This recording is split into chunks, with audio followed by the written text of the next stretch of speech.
Dahilan kung bakit bantay sarado ni Chloe si Carlos Yulo dahil sa selos kay Coach Hazel Calawod. Si Coach Therapist Hazel Calawod, isa sa mga pangunahing dahilan ng tagumpay ni Carlos Yulo sa Paris Olympics, ay tila hindi napasalamatan ni Carlos sa publiko.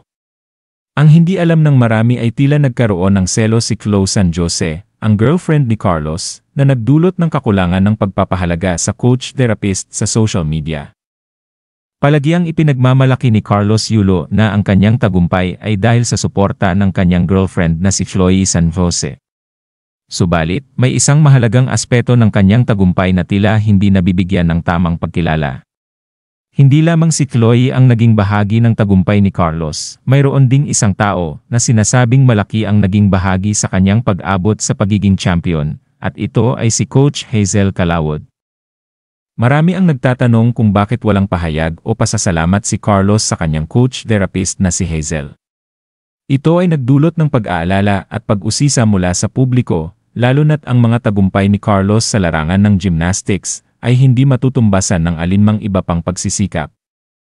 Ayon sa naging panayam kay Hazel Calawod, isinasalaysay niya ang mga pagsasanay at preparasyon na kanilang ginawa ni Carlos bago ang kanyang pagkakapanalo ng gintong medalya sa Paris Olympics.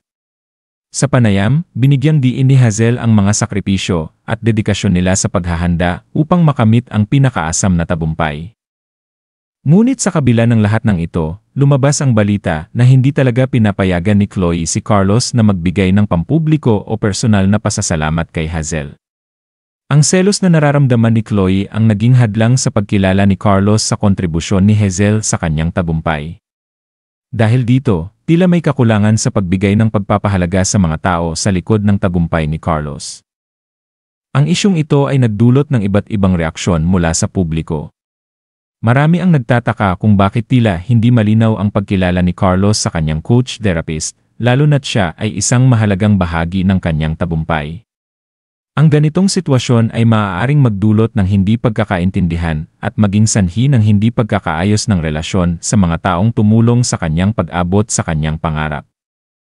Samantalang si Chloe San Jose ay mayroong sariling mga dahilan kung bakit niya ginagawa ang mga bagay na ito, mahalaga pa ring mapanatili ang pagkakakilanlan at pagpapahalaga sa mga tao na naging bahagi ng tagumpay. Ang ganitong sitwasyon ay naglalantad ng mas malalim na issue sa pagitan ng personal na relasyon at propesyonal na pagkakakilala na nangangailangan ng masusing pag-aayos at pag-unawa. Sa huli, ang lahat ng ito ay nagsisilbing paalala na sa kabila ng tagumpay, ang pagpapahalaga sa mga taong naging bahagi ng ating paglalakbay ay mahalaga. Dapat ay hindi natin nakakalimutan ang mga taong nagbigay ng kanilang oras, pagsisikap at suporta upang makamit ang mga layunin natin. Ang pagkilala sa kanila ay hindi lamang isang simpleng pasasalamat, kundi isang paraan ng pagpapakita ng ating tunay na pagpapahalaga sa kanilang mga kontribusyon. Kung nagustuhan mo ang video na to, huwag kalimutan mag-like at mag-subscribe para lagi kang updated sa mga bagong videos ko. Salamat!